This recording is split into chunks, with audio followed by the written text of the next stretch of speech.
नमस्कार, good evening, सादर प्रणाम। आप सबका आज के कार्यक्रम में बहुत-बहुत स्वागत है और आज का कार्यक्रम बहुत विशेष है जैसा कि आप लोग जानते हैं। तो चल अकेला कार्यक्रम का आज ये दूसरी श्रृंखला है और आज हमारे बीच आ रहे हैं उदय बख्शी जी और बहुत ही स्पेशल कार्यक्रम है जैसा कि आप लोग सभी जानते हैं कि चल अकेला एक अलग ही ऑब्जेक्टिव, एक अलग ही उद्देश्य से शुरू किया गया कार्यक्रम है। और जिसमें हम बहुत विशिष्ट व्यक्तित्व को आप लोगों के सामने लाएँगे और जो कि अपने जीवन को एक अलग ही तरह से जी रहे हैं और किस तरह से वो दूसरों के लिए एक प्रेरणा बन रहे हैं, वो इस कार्यक्रम में हम लोग दिखाएँगे और ट्रू स्टोरीज़ हैं बिल्कुल, उनका अपना जीवन है और ऐसे व्यक्तियों को हम आपके सामने ला रहे हैं इस कार्यक्रम के थ्रू। थोड़े से आज हम विलम्ब हो गया हमको किसी कारणवश, तो कोई बात नहीं, फिर भी हमारा कार्यक्रम शुरू हो चुका हुआ है और हमारे साथ हमारे विशिष्ट अतिथि भी जुड़ गए हैं और मैं उनको हमारे साथ स्क्रीन पर ले रही हूँ और तब तक मैं ज़रा स्वागत कर लेती हूँ कुछ लोगों का। नीलम जी, पूनम शर्मा जी, आप लोगों का बहुत-बहुत स्वागत है। उदय बख्शी जी हमारे साथ में हैं। बहुत-बहुत स्वागत है आपका उदय। नमस्कार निवेदिता जी, कैसी हैं आप? बस बढ़िया। तो फ्रेंड्स मैं ये कहना चाहती हूँ कि आजकल हम लोग हमेशा जब यूथ की बात करते हैं, हम युवा शक्ति की और युवाओं के बारे में बात करते हैं, तो अधिकतर इस तरह की बातें करते हैं कि युवा तो बिगड़ गए हैं, युवा तो संस्कारी नहीं है। इस तरह से हम नेगेटिवली काफ़ी काफ़ी हमारे समाज में धारणा है युवाओं की। आज जिस युवा को मैं आपके सामने ला रही हूँ, he is very energetic, intelligent, बहुत संस्कारी है, संवेदनशील है और बहुत ही लविंग है और बहुत आदर करते हैं, बड़ों का जितना आदर करते हैं और जितना इनके साथ बात करो तो जिस तरीके से ये बहुत प्यार से और बहुत अच्छी तरीके से विनम्र भाषा में सबके साथ बात करते हैं। तो इनको लाना बहुत ज़रूरी था आप सबके सामने।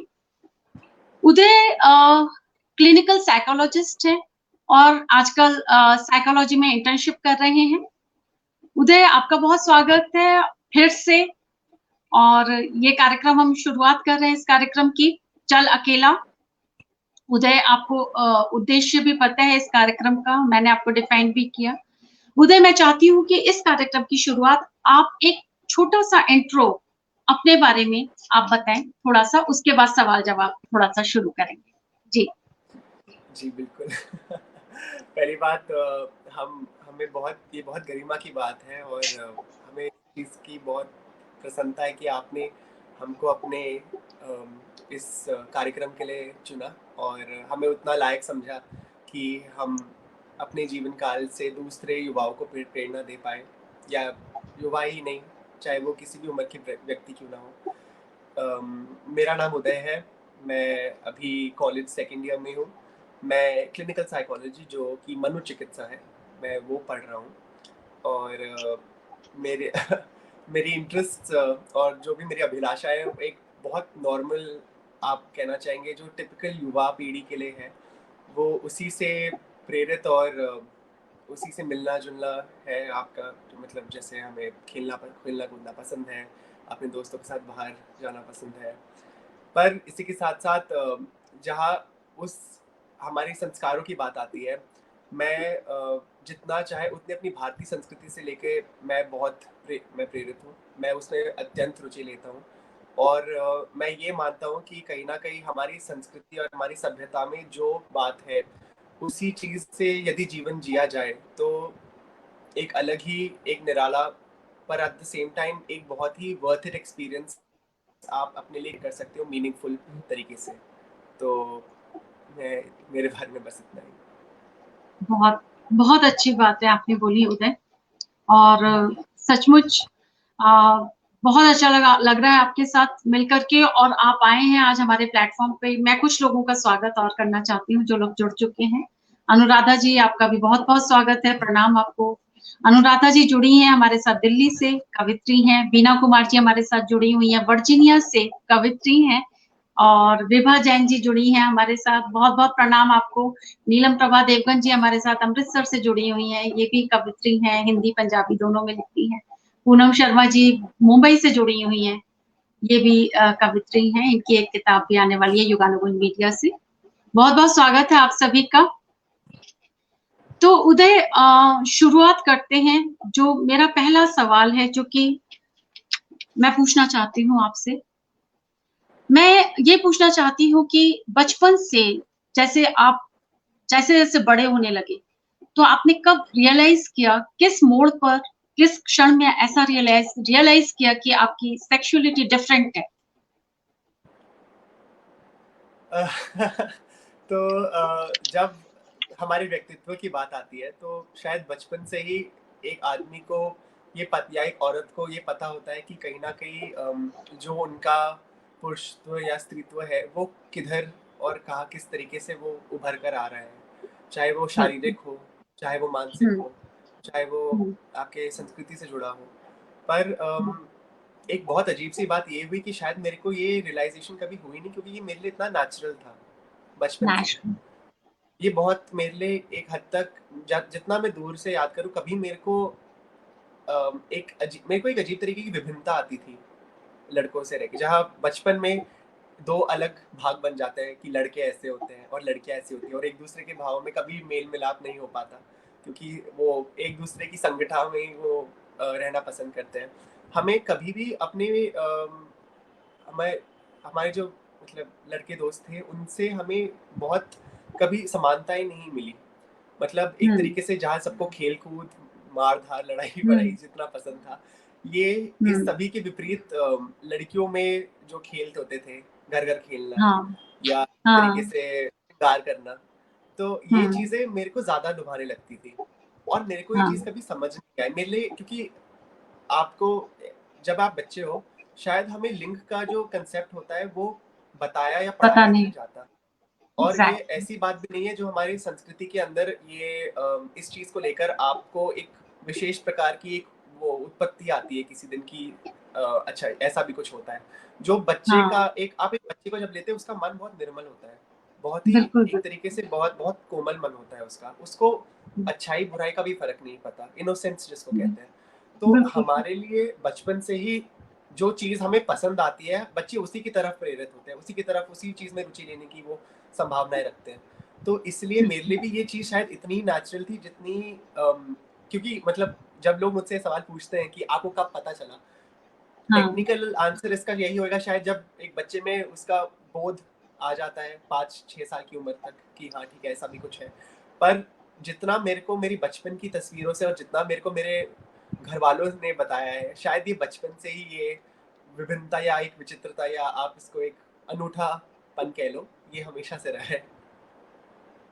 कितना प्यारा जवाब दिया आपने। उदय, मुझे लग रहा है आज हमारे कार्यक्रम से आपसे हमको बहुत कुछ सीखने को मिलेगा। क्योंकि सचमुच ये सवाल जितना डिफिकल्ट था, उसका आंसर आपने इतने प्यार से और इतनी अच्छी तरीके से समझा के दिया कि सचमुच एक एक बच्चे का इतना मासूम दिल होता है और उसको क्या मालूम कि क्या हो रहा है, वो तो उसी के साथ ही चलता है जैसा नेचुरल हो रहा है, और वही हुआ आपके साथ।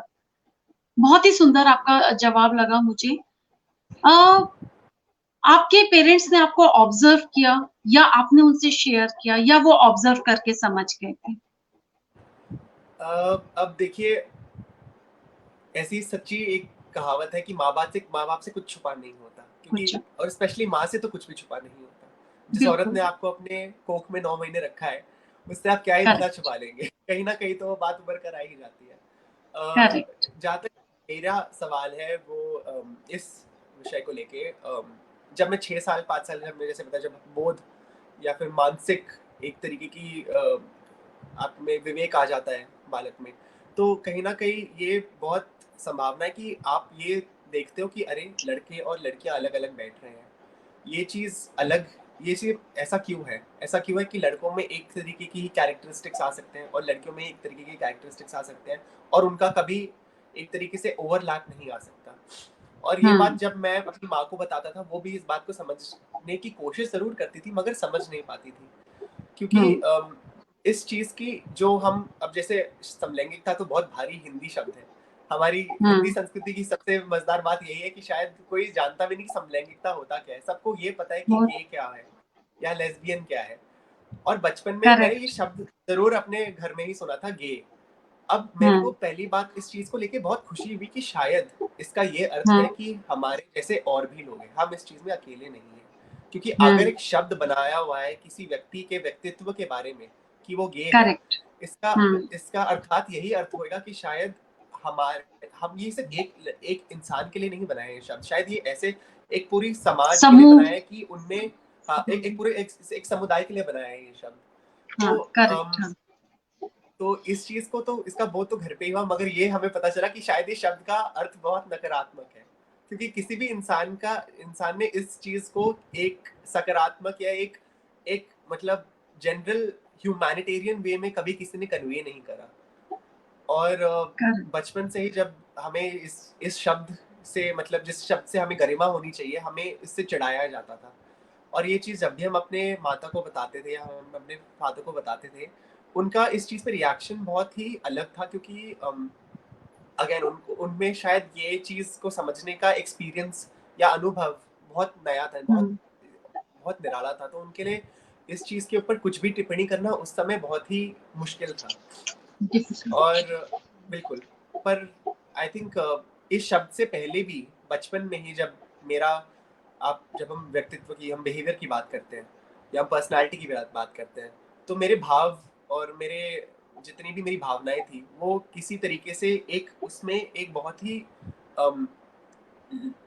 मतलब एक महिलावादी झलक थी उसके अंदर। जैसे बचपन में श्रृंगार करना, अपनी घर में जब भी हम घर खेलते थे तो फिर जनरली हम कुकिंग एक बहुत ही और वुमन सेंटर्ड एक्टिविटी से एसोसिएट करते हैं कि खाना बनाना तो एक औरत का ही काम है। पर मेरे को उस चीज में काम से ज्यादा एक शौक लगता था कि ये चीज, जो औरत जब खाना बनाती है, अपने घर का जैसे ध्यान रखती है, उस चीज के अंदर एक कार्य नहीं है ये एक औरत का धर्म से ज्यादा शायद उसका प्रेम है, अपने परिवार के प्रति उसका स्नेह। तो वो स्नेह, वो प्रेम, वो स्त्रीत्व, वो उस चीज से मेरे को एक तरीके की संपूर्णता मिलती थी। और यही चीजें जब मेरे घर वाले आसपास देखते थे, मेरी मम्मी, मेरी नानी, मेरी मासी, तब वो एक दूसरे में बात करती थी, क्या तुम्हें लगता है उदय अलग है? अब अलग का इसमें जो अलग शब्द है वो क्योंकि हमें गे शब्द बहुत डरावना लगता है, तो हमने कभी भी उन्हें इस्तेमाल ही नहीं करा। तो अलग से ही मेरे घर में टचवुड मतलब भगवान का बहुत कृपा है कि मेरी मम्मी, मेरे मासी, मेरे नानी सब पढ़े लिखे और अनुभवी मनुष्य हैं। वो हमारी संभावनाओं का बहुत मान रखते हैं। तो कहीं ना कहीं उनके लिए भी इस चीज पे टिप्पणी करना मुश्किल अवश्य था, मगर उन्होंने ये भी बोला कि अभी बताना शायद मुश्किल है, क्योंकि बच्चा है, इनोसेंट है, जो कर रहा है उसको खुद नहीं पता वो क्या कर रहा है। आगे जाके ऐसा कुछ हो तब भी उससे वो लड़का नहीं बदलेगा, वो घर की संतान रहेगा, वो हमारा ही बच्चा रहेगा। तो इस चीज के ऊपर चाहे मेरे फादर का व्यू इतना मतलब एक तरीके से कोमल नहीं था, वो थोड़े कठोर स्वभाव के थे, वो थोड़े उनको जटिलता लगी इस चीज को एक्सेप्ट करने में। मगर उसी के विपरीत मेरी माँ ने इस चीज को समझने की एक तरीके की जिज्ञासा दिखाई, जो शायद बहुत इम्पोर्टेंट है, क्योंकि बिना जिज्ञासा के इस विवेक का बढ़ना या इस विवेक का प्रॉपर एक्सप्लेनेशन मिलना बहुत ही मुश्किल बन जाता है। और हर चीज की शुरुआत ही जिज्ञासा से होती है। शायद मेरे में भी एक जिज्ञासा थी ये समझने के लिए कि क्यों आदमी और औरत में इतने अंतर और भाव है, चाहे वो शारीरिक हो, चाहे वो मानसिक हो, चाहे वो स्वाभाविक हो। और उसी जिज्ञासा को लेके आज मतलब हमने अपने आप को समझा है, हम आपके साथ आज वार्तालाप कर रहे हैं। तो यही जिज्ञासा हमारे घर वालों ने भी शायद दिखाई होगी। बहुत अच्छा। तो उदय, 3 चीजें कहना चाहूंगी। एक तो मुझे जो बहुत अच्छा लगा, वो जो आपने स्त्रीत्व वाली बात करी ना, वो मुझे बहुत अच्छी लगी, क्योंकि शायद आप इस तरीके से इसीलिए ही सोच पाए, क्योंकि आपके अंदर वो स्त्रीत्व था, इसलिए आप उसको सोच पाए कि जो कुकिंग है वो एक काम नहीं होता, वो एक औरत क्योंकि अपने परिवार को प्यार से खाना परोसना चाहती है बना करके, तो उसके अंदर की भावना होती है खाना बनाने के काम से ज्यादा। बहुत सुंदर, और इस चीज को आप समझ पाए। दूसरा मुझे कहना है कि आपने भी इंग्लिश मीडियम में पढ़ाई करी और आपकी हिंदी कितनी सुंदर है। आप बहुत सुंदर हिंदी बोल रहे हैं, एंड आई एम रियली, मुझे बहुत अच्छा लग रहा है आपकी हिंदी सुन करके। बहुत ही सुंदर। तीसरा, आपके विचार तो बहुत अच्छे हैं ही, मैं अभी लोगों के भी विचार पढ़ूँगी, आपके जो विचारों के बारे में लोगों के विचार आए हैं। और तीसरी बात, मैं आपकी मदर को सैल्यूट करना चाहती हूँ। बहुत, बहुत, अगर उन्होंने आपको नहीं सँभाला होता, तो शायद आपकी भी स्थिति उन उन निराश युवाओं जैसी हो जाती, जो कि अधिकतर इस चीज़ में रह कर के काफ़ी निराशा की तरफ चले जाते। तो आपकी माँ का बहुत रोल है कि आप इतने आत्मविश्वास से भरे हुए हैं, इसमें उनका बहुत ज़्यादा रोल है। तो मैं उदय एक बार इनकी थोड़े से कमेंट्स ले लेती हूँ। तो कमेंट्स भी आने लगे हैं। सो नीलम प्रभा देवगन जी कह रही हैं, I think is inherent sexuality was unfolding itself in a natural way. अच्छा, और पूनम शर्मा जी कह रही हैं, उदय जी आपको सैल्यूट करते हैं, आपने अपने आप को कैसे स्थापित किया। एंड नीलम प्रभा देवगन जी कह रही हैं, that way you were very lucky, obviously mother है इतनी अंडरस्टैंडिंग। वीना कुमार जी कह रही है, इतने सहज भाव से अपनी आप बीती कैसे बता रहे हो, बहुत प्रशंसनीय है। विजय प्रेमी जी मेरठ से कवि हैं, गीतकार, लिखते हैं कि कितनी हिम्मत है बख्शी जी, आप महान हैं। और कह रहे हैं कि कितने सिद्ध विचार हैं आपके। और फिर कह रहे हैं, वाणी में कितनी ओज है आपकी। चलिए और धन्यवाद। आप अद्वितीय हैं, बहुत सारे उन्होंने अच्छे कमेंट्स दिए आपको। और पूनम शर्मा जी कह रही हैं, आपकी मम्मी माँ को भी सैल्यूट करते हैं क्योंकि उन्होंने आपको निराशा से नहीं गुजरने दिया। अनुराधा जी कह रही हैं, मुझे शब्द ही नहीं मिल रहा है उदय जी की हिम्मत के बारे में कुछ कह सके। तो उदय, मुझे तो पूरा विश्वास था ही कि तुम इस कार्यक्रम को बहुत अच्छी तरीके से आगे लेकर के जाओगे। और मुझे ऐसा लगता है कि जिस उद्देश्य से आज का कार्यक्रम हम लोगों ने किया है आयोजित, वो उद्देश्य कहीं ना कहीं सफलता की तरफ जा रहा है। उदय, एक बात कहना चाहूंगी जो कि परेशान करती है हमको भी, कि एक एक ऐसी चीज जिसके अंदर उस बच्चे की तो कोई गलती है ही नहीं, वो बच्चा नेचुरली वैसा ही पैदा हुआ है, तो उसके लिए समाज क्यों उसको धिक्कारता है, समाज क्यों उसको तिरस्कृत करता है, क्यों अपमानित करता है। ये बहुत ही ज्यादा गलत बात है हमारे समाज की तरफ से। तो कैसे ये स्थिति सुधारी जाए, मतलब क्या करा जाए, आपके विचार क्या है? देखिए इसका जवाब बल्कि शायद सबसे पहला इसी प्रश्न का जवाब मेरे को अपने जीवन में तब मिला था जब मैंने मतलब साइकोलॉजी पढ़ने से भी पहले बचपन में ही ये चीज़ का मैंने एक अनुमान लगाया था और शायद वो अनुमान कुछ हद तक सही था। अब देखिए, चलिए मनोचिकित्सा के हिसाब से जब हम समलैंगिकता की बात करते हैं, इसका अभी भी कोई प्रमाण नहीं कि शायद ये केवल ही नेचुरल हो या अननेचुरल हो। इस चीज़ पे भी दो स्कूल्स ऑफ थॉट हैं, उनमें भी वाद हाँ, विवाद चलता है। कुछ कहते हैं कि हाँ, ये वातावरण के हिसाब से किसी इंसान में इसकी उत्पत्ति हो सकती है। कुछ मानते कि एकदम जीवन काल के आपकी जो फीटस स्टेज जो अपनी माँ की कोख के हिसाब से ही होता है, उसी में ही ये चीज़ पलनी हो जाती है। क्या ये जेनेटिक है, क्या ये एनवायरमेंटल है, ये डिबेट बिल्कुल चलती रहेगी। उस डिबेट से बिल्कुल कुछ हद तक हमें एक बात का मतलब जो कहना चाहते हैं एक आंसर जब हम ढूंढने की कोशिश करते हैं, इस चीज़ का सुकून हमें को कभी प्राप्त ही नहीं हुआ, क्योंकि मैंने जितना अपने आप को समझने के लिए साइकोलॉजी एज अ सब्जेक्ट समझने की कोशिश करी, इस चीज़ का कोई एविडेंट जवाब ना होना मेरे लिए बहुत डरावनी बात बन गई थी। क्योंकि जी, फिर मैं अपने जीवन को जीने के बजाय उसको क्वेश्चन करता रहूंगा जिंदगी भर, और ये मेरे को बिल्कुल भी सार्थक नहीं लगता। पर जब मैं करेक्ट, बचपन में की बातें याद करता हूँ, देखिए मेरी परवरिश बहुत ही मज़ेदार और बहुत ही अलग ही तरीके से हुई थी, क्योंकि मेरे मेरे पिता जी की जो घर वाले हैं वो हिंदू हैं और मेरी माँ के घर वाले ईसाई हैं। तो एक तरीके से मेरे को दोनों धर्मों की पहली बात तो वो जिज्ञासा तो थी मेरे में भी बचपन में समझने के लिए, पर आज भी मैं उन दोनों को जितना हो सके एक तरीके के मेल में लेकर चलता हूँ। अब जब आप इसके दो प्रमाण मेरे को तब मिले जब मेरे को मेरी माँ खुद एक ईसाई है, और ईसाई धर्म में ये ये भावना और ये एक sense of living in itself को हम पाप या सिन कहते हैं। और जब धर्म के हिसाब से ये चीज़ गलत हो, तो एक इंसान को इस चीज़ को समझने में ही मतलब वो दुर्गम तो है ही रास्ता, पर एट द सेम टाइम वो उस चीज को लेकर एकदम फुल स्टॉप लगा दिया कि ये तो पाप है, इसके आगे हम पाप। समझने की हम कोशिश ही नहीं करना चाहेंगे। पर जब मेरी करेक्ट। खुद की मतलब खुद की मेरी घर में मेरी मासी जो बहुत ही वो हम्म। भगवान में बहुत मानती है, मेरी माँ भी हम्म। ईसाई धर्म में हम्म। बहुत मानती है, मेरी मेरी नानी भी ईसाई धर्म में बहुत मानती है, हम्म। मगर फिर भी उन्होंने एक तरीके से इस चीज को एक एक टेक्स्ट बुक नॉलेज के बजाय एक actual one on one experience के रूप में देखना चाहा, तो उनको शायद एक अलग ही उत्तर मिला। और आज भी वो यही मानती है कि देखिए भगवान ने जिस तरीके से जिस इंसान को जिस तरीके से बनाया है, भगवान गलतियां नहीं कर सकता। तो करेक्ट। भगवान की भी एक लीला है कि उसने हम्म। एक बच्चे के दिमाग में इतना एक, चाहे इसको आप एक विचार कह लो या इसको एक तरीके की आप प्रवृत्ति कह लो, पर अगर किसी बच्चे में ऐसी संभावनाएं हैं, उसका हम्म। कोई ना कोई मतलब जरूर है उसके जीवन में। तो इस चीज को करेक्ट। नकारना इसका जवाब नहीं हो सकता। बिल्कुल। अब आजकल की आप युवा पीढ़ी या फिर आप वृद्ध पीढ़ी या चाहे कुछ भी देख ले, आप सबके सब हम पढ़े लिखे मनुष्य हैं, मगर सबसे बिल्कुल। मजेदार बात यही है कि भगवान ने हमें जिज्ञासा की बहुत वो दी है, एक तरीके की हमें एक गिफ्ट दिया है, क्यूरियोसिटी।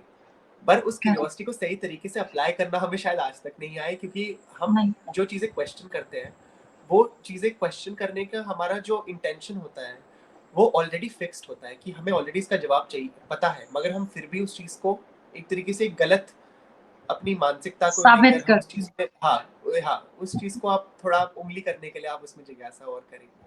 मगर करेक्ट। करेक्ट। एक सरलता शायद पढ़े लिखों से ज्यादा हमारे जो उतने ही अल्पज्ञ या अज्ञानी लोग हैं, जिनको शायद उस मतलब एकदम किताबी ज्ञान का ना हो उतना बहुत, पर जैसे हमारी घर की मतलब हमारी डोमेस्टिक हेल्प मान लीजिए, जब हमें उनको बताना था कि हमें हमारी दुर्गा पूजा में हम बहुत उसमें हम हम्म। इन्वॉल्व हैं कि हम एक तरीके से हम्म। उसमें भी एक स्त्रीत्व हमें मिलता है, और हमारा खुद हम्म। दुर्गा माँ पे बहुत अखंड विश्वास है, क्योंकि हम हम्म। रोज बोलते हैं, हम सबको बोलते हैं हमारी एक नहीं दो माँ है, हमारी एक जिसने हमें जन्म दिया और एक जो हमारे घर हर रोज आती है 5 दिन साल में। जी। मगर जब दुर्गा हाँ। पूजा का था और मेरे को साड़ी पहनने की चेष्टा हुई, तो वो मैं अपनी नानी के घर से साड़ी लाया था, मेरे को अभी भी याद है, पर मेरे को शायद आती नहीं थी पहननी, घर पे कोई था नहीं सिखाने वाला, ले तो आया पर पहनूंगा कैसे। अम, मैंने अपनी दीदी को बोला कि आप मेरे को सिखा सकती, क्योंकि वो भी बंगालन है, तो एक तरीके से हम्म। उस एकदम लिहाज में हमें पहनने में एक अलग ही हमें आनंद आता, तो हमने इसलिए उनको हमें मदद करने के लिए कहा। उन्होंने हमसे प्रश्न अवश्य पूछे कि आप साड़ी पहन के जाओगे और सब कुछ अगर बोले तो आपको डर नहीं लगेगा। तो वो हम्म। जिज्ञासा जो है वो दिखाती है कि कितना कोई इंसान इस चीज को समझने में सक्षम और सार्थक है। पर एंड में जब आप यही था कि देखिए इस चीज से ना ही किसी का नुकसान हो रहा है, और अगर हम्म। आपको आनंद मिल रहा है ये देख के कि आप कैसे हो, और इससे किसी और क्या और की किसी मन को कोई ठेस नहीं पहुंचती, तो और आपको कोई बोलने वाला भी कोई नहीं होना चाहिए फिर इस सार्थकता हम्म। से, कि हम्म। अगर आप पे कोई नकारात्मक कुछ बोले भी, तो भी उस चीज हम्म। को लेने की क्षमता होने में ही कहीं ना कहीं आपको पता है कि क्या सही है और क्या गलत है, क्योंकि उस चीज का तो हम्म। बोध बिल्कुल हो ही जाता है। धर्म जिस इंसान के जीवन में हो उसको पता होना चाहिए कि सही काम या सही कर्म क्या हम्म। है, और क्या हम्म। ये किसी भी इंसान को एक तरीके से नुकसान पहुंचा रही है या किसी भी इंसान का शोषण कर रही है, शायद नहीं। बिल्कुल। तो हमको ये बिल्कुल हम्म। फिर समझ में आ गया कि पढ़े लिखे लोगों से तो अच्छे ही जो लोग आपकी मन जो आपकी कंपैशन है, जो एक तरीके करेक्ट। से प्रेम स्नेह उस हम्म। सेंस ऑफ ह्यूमैनिटी को अप्लाई कर सकते हैं, जो इंसानियत हम्म। किताबी ज्ञान से ज्यादा वो मानते हैं, शायद वो लोग इस चीज को आगे ले जाने में ज्यादा सक्षम है, क्योंकि किताबों में शायद जब हमें जवाब ना मिले तब अपने मन में हमेशा हमें मिल जाता है। और कहीं ना बहुत कहीं सही। इंसानियत एक ऐसी मतलब एक ऐसी प्रवृत्ति है जो बहुत दुख के साथ मैं कहना चाहूँगा आज भी शायद लोगों में रैशनैलिटी बिल्कुल है, मगर ह्यूमैनिटी बहुत कम है, और वो बहुत सही। खोजनी ही आई थिंक हमें हमारा धर्म होना चाहिए कि हम अपने अंदर के इंसान को दोबारा जगाएं, और एक दूसरे हम्म। को जज करने से पहले एक दूसरे को समझने की हम प्रेरणा रखें। बहुत अच्छी बात बोली आपने। और बहुत ही अच्छी बात बोली। एक जगह जो आप बोल रहे थे ना कि सिन है, कहीं पर लिखा है, तो मुझे ऐसा लगता है कि ये जो कहीं लिखा जब हम बात करते हैं ना, तो ये धार्मिक ग्रंथों की बात करते हैं। और मुझे जी, ये लगता है कि जो आध्यात्मिकता है ना, वो धार्मिक ग्रंथों से कहीं ऊपर है। कहीं हमने क्या बिल्कुल। करा है कि हमने आध्यात्मिकता को ना समेट दिया है धार्मिक ग्रंथों तक। और इसीलिए इस दुनिया में जितनी लड़ाइयाँ हो रही हैं और जितनी मिसकॉन्सेप्शंस हो रही हैं, स्पिरिचुअलिज़्म को लेकर के, आध्यात्मिकता को लेकर के, इसीलिए ही हो रही हैं क्योंकि लोगों ने आध्यात्मिकता को उन ग्रंथों तक ही समेट दिया, जबकि आध्यात्मिकता का जो स्थान है बहुत ऊपर है, धर्म बहुत ऊपर है। इस इस पे यही टिप्पणी हम भी यही करना चाहेंगे कि आज के समय अगर आप देखोगे, आई थिंक अध्ययन दोनों का होना चाहिए और एकदम हुँ, सही मात्रा में होना चाहिए। ऐसी बात नहीं है कि आप केवल आप स्कूल का किताबी ज्ञान लें और एकदम अपने संस्कार और अपने अपने धार्मिक कर्मों को आप ना समझें। आपको मगर उस चीज़ में एक बैलेंस ढूँढने की बहुत आवश्यकता है, क्योंकि इंसान का काम ही हर सिचुएशन को बैलेंस, हर चीज़ की मात्रा को एकदम सही तरीके से ले जाने की उसको उसमें क्षमता है, बिल्कुल है। अगर वो उस करेक्ट, क्षमता को एक सही तरीके से अपनाए, तो बिल्कुल सही बात है। कहीं न कहीं हम ऐसी चीज़ें जो अपने बारे में हम सोच भी नहीं सकते, जो जिसकी हम कल्पना भी नहीं कर सकते, हम वो भी अचीव कर सकते हैं। पर उसी चीज़ के लिए ये पॉसिबिलिटी होनी चाहिए कि इंसान केवल एक को अपने जीवन में उसका स्थान ज़्यादा ना दे। कहीं न कहीं दोनों को एक साथ मेल में चलाने के लिए हमें एक तरीके की हमें सोच रखनी चाहिए। बिल्कुल सही। और जो आप इंसानियत की बात करते हैं ना, मुझे ऐसा लगता है कि अ, एक तो होता है कि तिरस्कार, घृणा, उसके बाद सेकंड लेवल आता है सहानुभूति लोग दिखाने लगते हैं। मुझे लगता है जी, सहानुभूति का एक जो अगला स्टेप है ना दैट इज़ समानुभूति, एम्पैथी। बिल्कुल। एम्पैथी चाहिए, सिम्पैथी नहीं चाहिए। सिम्पैथी नहीं तो चाहिए, वो बिल्कुल सही बात। हाँ, हाँ, तो वो जो समानुभूति नहीं आती लोगों के अंदर, वो एम्पैथी का अभाव है, प्रॉब्लम वहाँ पर है।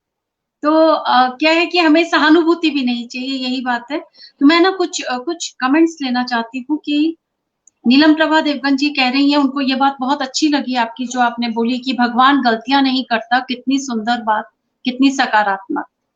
पूनम शर्मा जी कह रही हैं, आपकी सकारात्मक बातें ही आपको प्रत्येक स्थिति में संतुष्टि देती हैं। विजय प्रेमी जी कह रहे हैं, मेरे साढ़ू की बहन है, जिनको सभी का विशेष सहयोग मिला और वो जानी-मानी डॉक्टर है, इतनी शालीन है जिनका जवाब नहीं। बड़ी इंटेलेक्चुअल है, उनको बड़ा आत्मसम्मान मिला है। वीना कुमार जी कह रही हैं, समलैंगिकता को नकारना एक अपराध है। यहाँ अमेरिका में इस भाव को काफ़ी स्वीकार कर लिया गया है। मैं इसलिए पढ़ रही हूँ क्योंकि बहुत जानना ज़रूरी है कि हमारे समाज में लोगों के कैसे विचार आ रहे हैं। विजय प्रेमी जी लिख रहे हैं, धर्म वो है जो कि इंसानियत को दर्शाता है। अजय कुमार सिन्हा जी जुड़ गए हैं, वो कह रहे हैं समलैंगिक लोगों को सम्मान के साथ जीने का अधिकार है। आपके परिवार को सलाम दे रही हैं नीलम प्रभा देवगन जी। और हाँ, वीना कुमार जी जो सवाल कर रही है वही मेरा नेक्स्ट क्वेश्चन भी है। उन्होंने लिखा है कि आपके मित्र आपको कितना स्वीकार करते हैं? और यही मेरा नेक्स्ट क्वेश्चन है कि उदय कैसा लगा जब बचपन से आपके फ्रेंड्स बने तो कैसा बिहेवियर करते थे बच्चे आपके साथ? क्या क्या झेला आपने लाइफ में? आई थिंक ये बहुत ही अच्छा सवाल पूछा है, क्योंकि मित्रता, जिसको हम फ्रेंडशिप कहते हैं, वो एक हुँ, इंसान के सामाजिक जीवन का सबसे मूल भाव होता है। क्योंकि बिल्कुल। जो दोस्ती, देखिए, हम मैन को सोशल एनिमल कहते हैं, सामाजिक प्राणी कहते हैं हम इंसान को। बिल और हुँ, वो सामाजिक प्राणी इसलिए क्योंकि उसका समाज ही उसको एक अस्तित्व देता है जीवन में।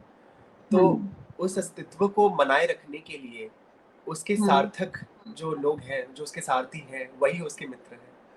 हुँ, तो मित्रों की तो हमें बहुत-बहुत भगवान की कृपा है, हमें कभी कमी नहीं हुई। हमारे हुँ, बहुत सब मित्र जो हैं वो बहुत ही अच्छे लोग हैं। हमारे शायद हुँ, क्योंकि हम भी आज भी यही मानते हैं, देखिए बचपन में एक तरीके का ये, मैं आज भी इस चीज़ में मैं अभिमान लेता हूँ कि हुँ, मेरी काया है वो मेरी माँ की देन है। वो मेरी करेक्ट, मैं अपनी माँ जैसा दिखता हूँ। मैं आई एम वेरी मेरा जो phenotypic एक्सप्रेशन आप बायोलॉजिकली बोलेंगे वो बहुत सिमिलर है मेरी मदर को लेके। तो बचपन में हमको अभी भी याद है जब हमारी आवाज़ शायद इतनी भारी नहीं थी, क्योंकि ऑब्वियसली हमारे जो पुरुष होते हैं वो उनके कंठ में वो भारीपन आ जाता है। बट बचपन में जब मेरी आवाज़ थी वो एकदम, हम कहेंगे, बहुत फेमिनिन थी। तो इस चीज़ को लेके हमें अभी याद है बचपन में हमको शायद कुछ लोग हमारा तिरस्कार बहुत करते थे। इस तरीके को लेके हमें छेड़ते बहुत थे। तो हमें बचपन में जब हम खुद घर पे आते थे रोते-रोते, तो हमारी दादी जी हमें यही बोलती थी कि जो दोस्त तुम्हारी हर स्थिति में तुम्हारे साथ खड़ा हो, वो दोस्त तुम्हें अगर किसी भी चीज़ के ऊपर, मतलब अ, तुम्हें क्रिटिसाइज़ करे जीवन को लेकर, बिल्कुल सही, मगर जो तुम्हारी नेचुरल फीचर्स को लेकर कोई भी तुम्हें कभी भी तिरस्कार करे, वो दोस्त शायद ना होने से अच्छा ही तुम्हारे जीवन में उसकी अनुपस्थिति ही शायद बेहतर है। और ये चीज़ शायद मैं बचपन में कभी नहीं समझ पाया था, क्योंकि बचपन में सबको ये डर लगता है कि हम अकेले कहीं नहीं ना रह जाएँ, और अकेलापन सच्ची मनुष्य का सबसे, मतलब उस ख़्याल से ही लोग भयभीत हो जाते हैं। और अकेलापन हम में से किसी को नहीं चाहिए, चाहे वो किसी भी प्रकार में क्यों ना हो। चाहे वो मित्रता हो, चाहे वो आपके साथ कोई आपका कोई साथ दे। मगर बड़े होकर हमें मित्रों की कभी इसलिए कमी नहीं हुई क्योंकि हमने अपने मित्रों के एक सर्टेन कैपेसिटी हमने कभी नहीं रखी। हमारे सभी उम्र के मित्र हैं।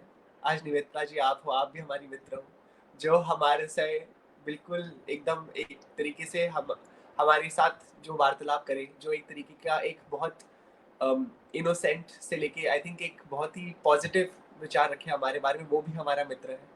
हमारी पूजा समिति में हमारे जो लोग हैं वो हमारे मित्र हैं, हमारे क्लास में जो हमारे साथ पढ़ते हैं वो हमारे मित्र हैं, हमारे घर वाले हमारे मित्र हैं, और शायद सबसे बड़ी बात, हमारे जो, यदि ईश्वर हो या हमारी देवी हो, वो हमारी मित्र है। और शायद मित्रता का भाव इतना हमारा जीवन में बहुत इम्पोर्टेंस इसलिए रहा है क्योंकि उसी के बल पे आज यदि मेरे को कोई तिरस्कृत करता है, मेरे को लगता है कि चलो कोई नहीं, क्या फ़र्क पड़ता है।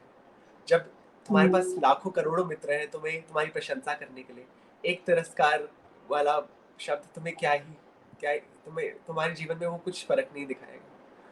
तो बिल्कुल, ये बिल्कुल। चीज़ का इस चीज़ को समझने के लिए बिल्कुल सपोर्ट की बहुत ज़रूरत है, और टचवुड मेरे लाइफ में बहुत ही अच्छा सपोर्ट रहा है मेरे फ्रेंड्स को लेके मेरे लिए। सो बहुत जी। अच्छी बात आपने बोली कि कोई एक तिरस्कार करता है तो क्या फ़र्क पड़ता है। अमृता प्रीतम की बात याद आ गई।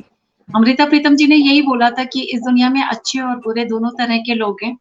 तो जो मुट्ठी भर थोड़े बहुत अच्छे लोग मिले हैं, उनके लिए आप बुरे लोगों को माफ़ करते चलें। बहुत अच्छी बात है ये और सचमुच आपने भी बिल्कुल वैसी ही बात बोली कि क्या फ़र्क पड़ता है, कि अगर 1-2 लोग तिरस्कार करें भी तो। बहुत अच्छा लग रहा है उदय सचमुच आपके साथ बात करके। एक बात पूछना चाहेंगे कि आपने साइकोलॉजी सब्जेक्ट क्यों लिया? क्योंकि मुझे कुछ तो समझ में आ रहा है, फिर भी मैं आपसे जानना चाहती हूँ कि साइकोलॉजी, क्योंकि मुझे ऐसा लगता है कि as a psychology student actually आप इस सब्जेक्ट के साथ बहुत न्याय कर रहे हो। You are doing justice to this subject. आपने क्यों लिया? आपके दिमाग में कैसे आया कि साइकोलॉजी सब्जेक्ट लें?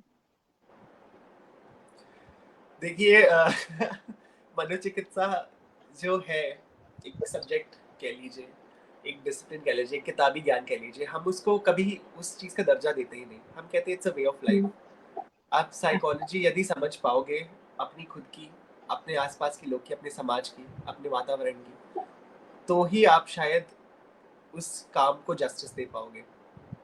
और कई हद तक शायद बचपन में अम, हमें इस बात का बहुत मतलब कुछ लोगों ने हमें प्रमाण दिए कि शायद समलैंगिकता एक मानसिक रोग है, कि शायद हुँ, ये आपके अंदर किसी तरीके की मतलब एक बहुत ही कुटिल प्रकार की प्रवृत्ति है जिसको जितनी जल्दी हो सके उतनी जल्दी हटा देना चाहिए।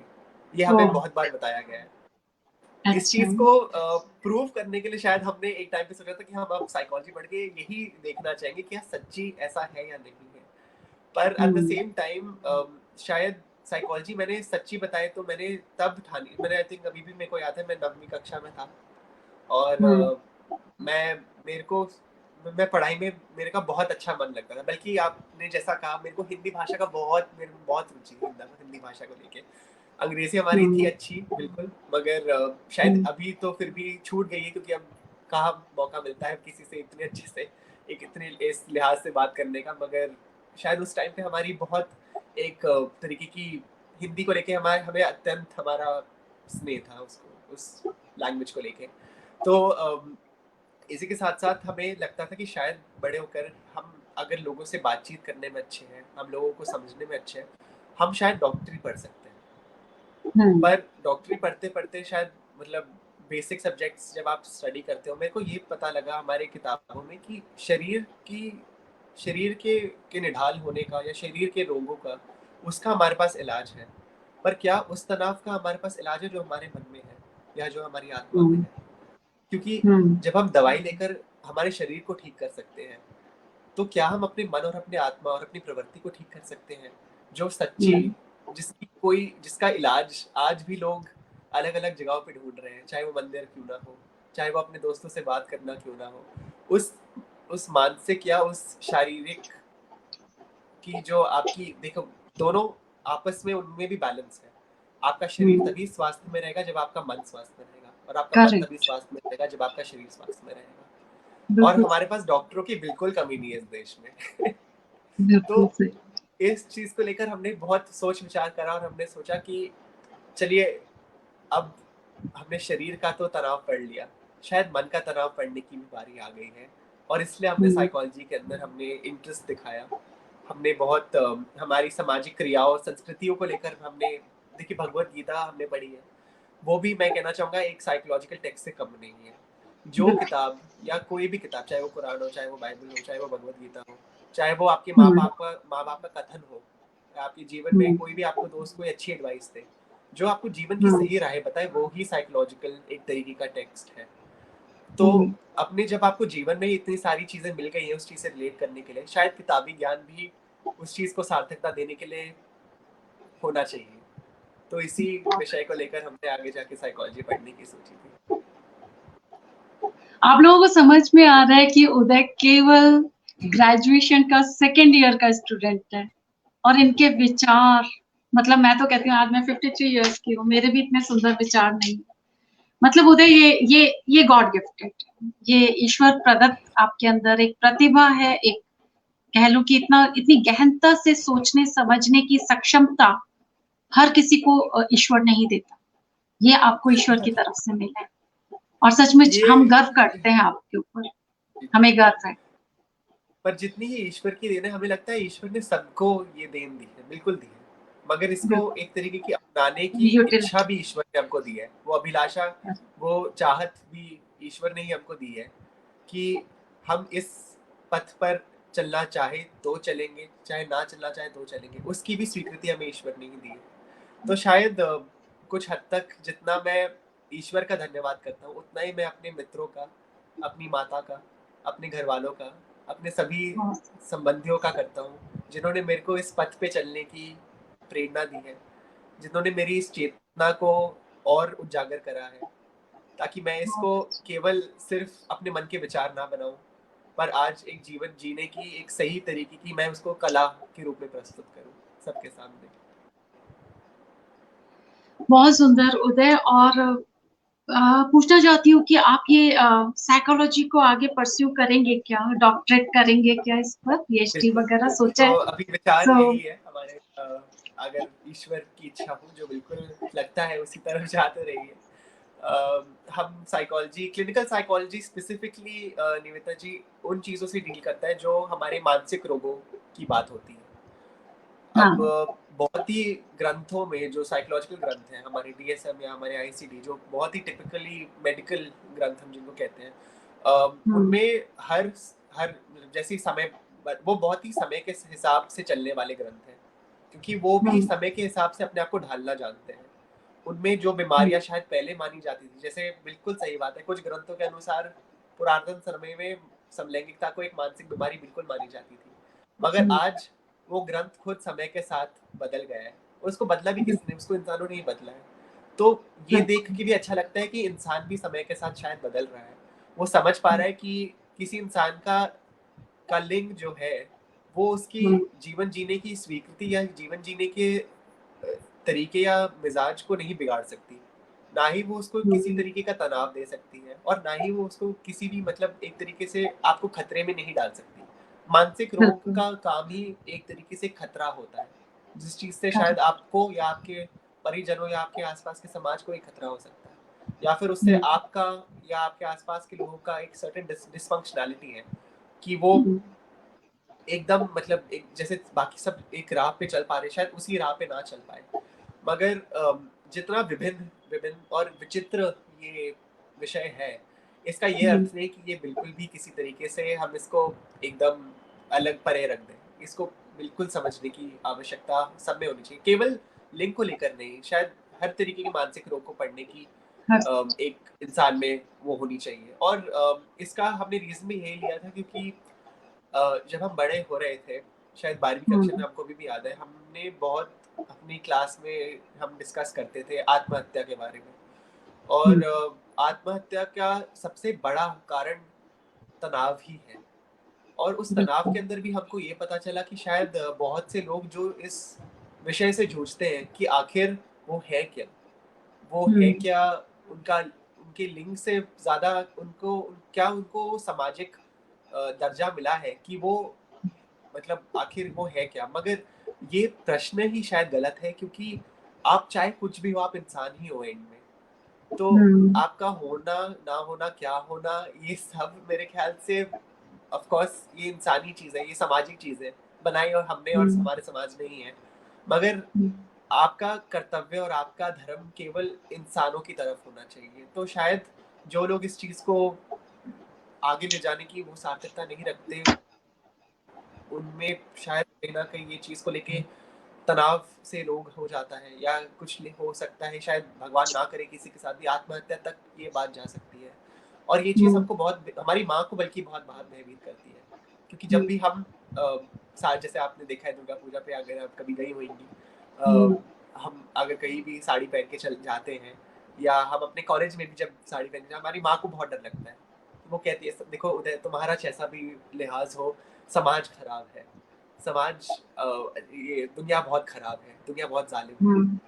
तो हमें यही लगता है कि दुनिया जालिम चाहे हो ना हो, अगर आप आज अपना स्टैंड नहीं रखोगे तो क्या आप इस चीज को बिल्कुल बदलने की वो प्रेरणा नहीं रखते। और इसी चीज को लेकर हमें लगता है कि चलो कोई बात नहीं, खतरे का थोड़ा काम है, ऐसी बात नहीं है कि ये बहुत सरल जीवन है हमारे लिए। मगर इस चीज को एक हमें सहानुभूति की उसकी आवश्यकता नहीं है। हम जैसे हैं, जो हैं, हम बहुत सक्षम हैं, हम अत्यंत प्रसन्न हैं, हम बिल्कुल, हम अपने विवेक को लेकर हम बहुत एकदम चुस्त हैं, हम स्फूर्त हैं, हमारे में किसी भी ऐसी कोई कमी ना हो, चाहे वो कोई नर हो, चाहे अलग मतलब कोई अलग आदमी या कोई और औरत हो, वो जो क्षमता रखते हैं, हम वो एग्जैक्ट क्षमता रखते हैं। तो शायद ये चीज मेरे लाइफ में किसी भी तरीके की इनइक्वालिटी खड़ी करती ही नहीं है। तो इसी ऐसे विचारों को लेके, ये तो एक ही विचार है, ऐसे अन्य विचारों के साथ हमने बहुत देर बैठा और हमने कहा कि शायद क्लिनिकल साइकोलॉजी को अगर हम अप्लाई कर पाए, ताकि हम आज इसका मेरा मोटिव यही है कि देखिए, समाज ने हमको इतना कुछ दिया है, मेरे खुद के समाज ने आज मेरे को इतना कुछ दिया है, मेरे समाज ने मेरे को आज इज्जत दी है, मेरे को मेरी संस्कृति दी है, मेरे को मेरी सभ्यता दी है। इस समाज को बदले में कुछ तो वापस मिलना ही चाहिए। तो अगर मेरे इस पढ़ाई से, मेरे इस कार्य से, मेरी इस एक तरीके की दर्जे से आज मैं समाज में अन्य लोगों की मदद कर पाऊँ, उनकी सहायता कर पाऊँ, तो कल को शायद कोई भी बच्चा ये ना सोचना हो कि जो मैं हूँ शायद गलत हूँ, या जो जिस जीवन से मैं जा रहा हूँ ये पाप हो, या फिर ये एक तरीके की ये कोई नकारात्मक सोच उस बच्चे में ना आए, ताकि वो कल को कुछ ऐसा ना कर ले जिससे शायद जिंदगी भर उसके खुद के परिजन अपने आप के ऊपर पश्चाताप करेंगे। तो एक तरीके से ये चीज बहुत जरूरी है। बिल्कुल बहुत जरूरी है। और शायद आपने जो सब्जेक्ट आप ले रहे हो और जिसमें परस्यू कर रहे हो और जो करने का सोच रहे हो, शायद उससे आप काफी मदद कर पाओ समाज की। दोस्तों, यही एक बात है जो कि ऐसे व्यक्तित्व को बहुत डिफरेंट करती है। मतलब ये खुद ऐसी अवस्था में है जो कि एक ऐसी चीज जो कि समाज से तिरस्कृत है, और इन्होंने खुद भी इस चीज को टॉलरेट किया है बचपन से, लेकिन ये आज उस जगह पर पहुंच रहे हैं कि ये कुछ करके, कुछ अच्छी पढ़ाई करके और आगे चल के समाज की हेल्प करने का सोच रहे हैं। तो जो लोग बहुत समृद्ध होते हैं, जिनको लाइफ में कोई परेशानी नहीं है, उनके भी दिमाग में ये नहीं आता कि समाज के लिए क्या किया जाए। तो इसलिए ऐसे लोग सचमुच पूजनीय है, प्रेरणादायक है। मैं थोड़े से कमेंट्स लेना चाहती हूँ। विजय प्रेमी जी लिख रहे हैं, वैदिक सिद्धांतों को जब से हमने त्यागा है इसलिए सब पाखंड फैला है। अनुराधा जी लिख रही है, उदय जी के विचार बहुत ही सकारात्मक है। अजय सिन्हा जी कह रहे हैं, निवेदिता जी आध्यात्मिकता का बहुत सुंदर व्याख्या दिया आपने। और विजय प्रेमी जी कह रहे हैं, धर्म को अपनी आत्मा से समझो। और अजय कुमार सिन्हा जी फिर से कह रहे हैं, व्यक्तित्व को बदला नहीं जा सकता, यह खुद को परिभाषित करता है, ये व्यक्तित्व का गौरवशाली रूप है। विजय प्रेमी जी लिख रहे हैं, मुझे यहाँ इंग्लैंड में जो बिल्कुल एकदम बराबरी का दर्जा दिखा, वो हमारे यहाँ भी होना चाहिए। पूनम शर्मा जी लिख रही हैं, सही कहा उदय, आपने आपके मित्र हमें आपने मित्र हमें हर हाल में अपनाए। अच्छा।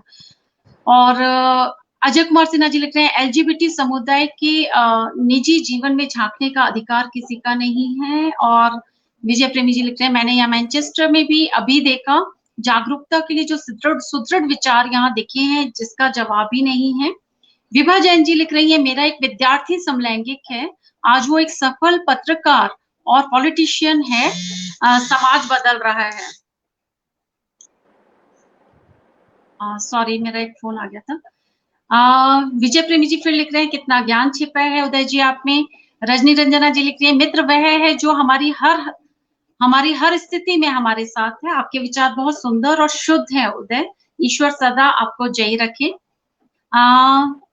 और इन्होंने लिखा कि विजय प्रेमी जी लिख रहे हैं, संक्षिप्त में अगर कहूं तो जो व्यक्ति सच्चा परमात्मा का भक्त है वही सच्चा इंसान है। दीपा मिश्रा जी आपकी प्रशंसा कर रही हैं।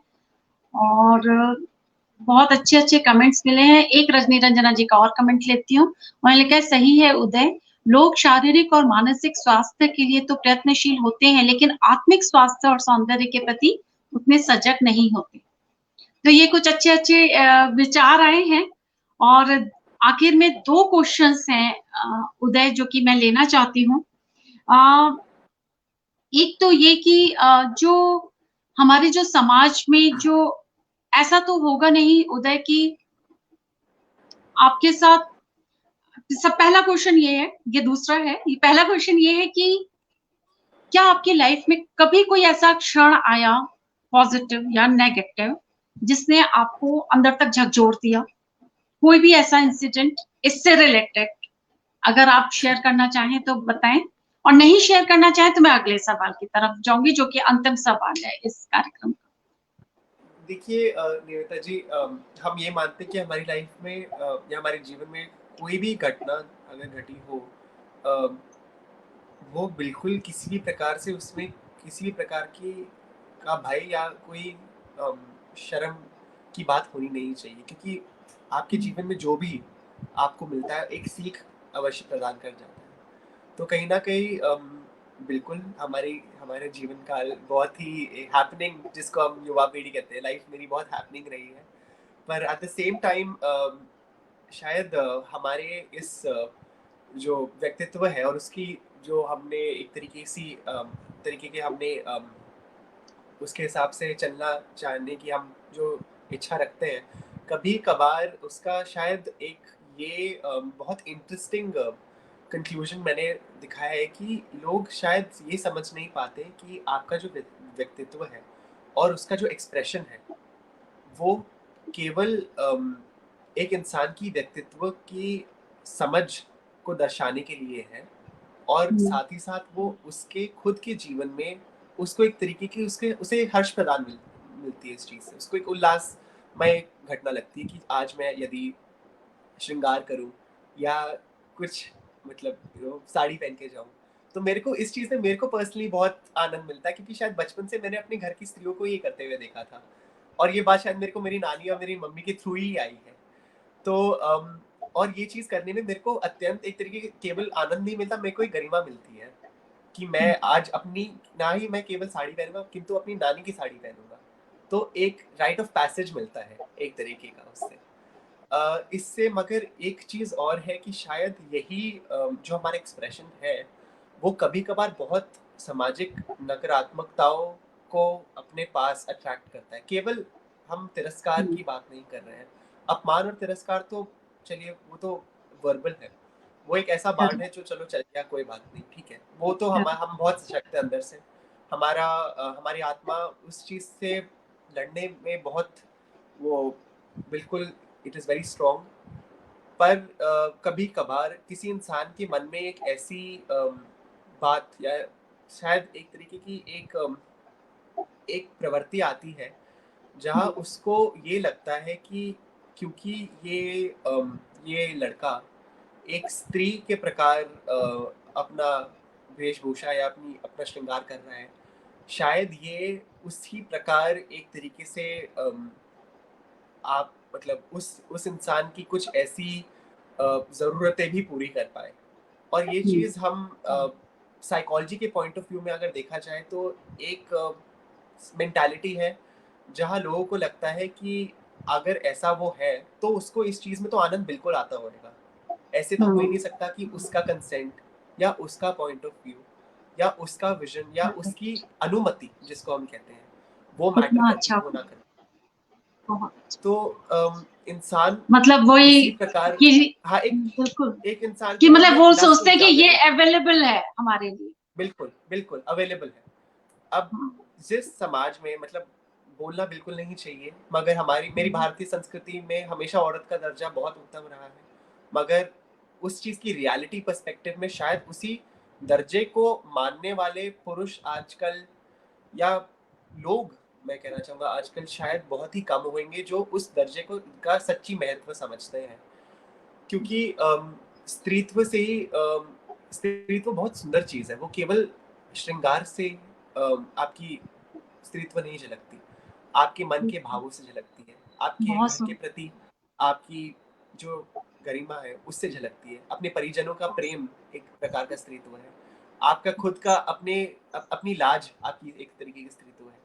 मगर इसी चीज़ को एक बहुत ही टिपिकली वेस्टर्नाइज़्ड कांसेप्ट में लस्टफुल नोशन के अंदर आज के जो युवा पीढ़ी ही नहीं बल्कि बहुत अलग-अलग प्रकार के जो मनुष्य होते हैं, वो इस चीज़ को लेकर आपके पास हमें बहुत बार जैसे अगर हम कॉलेज कभी साड़ी पहन के गए तो हम सीटियाँ बजाते हैं।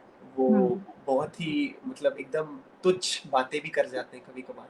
ऐसा एक बार हुआ है शायद एक पंडाल पे हम गए थे, तो वहाँ पे भी हमारा एक हमें हमें पंडाल के कामों में अपने आप को लगाने में बहुत आनंद आता है। तो उस दिन भी हमको दुर्गा पूजा का पंडाल था, हमें दशमी का दिन था। तो हमें पान के पत्ते धोने थे, तो हम पान के पत्ते अपने साथ ले गए थे धोने के लिए, वॉशरूम ले गए थे। वहीं पीछे से एक आदमी आया था और वो शायद बहुत ऊँचे कद का था, हट्टा-कट्टा था और हमें पहले तो ऑफ़ कोर्स हमें तो अपने काम से ज़्यादा वो थी, तो हमने ज़्यादा इसके बारे में सोचा नहीं, क्योंकि अकेले ही थे हम वॉशरूम में। हमने सोचा हम काम खत्म करके जाते हैं। उसने उसके बाद हमारा हाथ पकड़ लिया और उसी के साथ उसने हमारे साथ ज़ोर ज़बरदस्ती करने की कोशिश करी। ये चीज़ हमें जितना हम आज इतनी आसानी और सरलता से हम बात कर पा रहे हैं इसके बारे में, उस समय हमें झंझोर के रख चीज़ ने। जी जोड़ के क्योंकि क्योंकि ये शायद केवल अगर पहली बार की भी बात ना हो, ये तो हर जगह होता है। ये क्लब्स में होता है। ये हम क्योंकि हम युवा पीढ़ी के, ऐसी बात हो ही नहीं सकती कि मेरी हम खुद अपने दोस्तों के साथ बाहर ना जाएँ। बिल्कुल, हम रात को जाते हैं कभी-कभार, क्लब्स में होता है, ये बिल्कुल होता है। ये कॉलेजों में होता है, ये सड़कों पे होता है।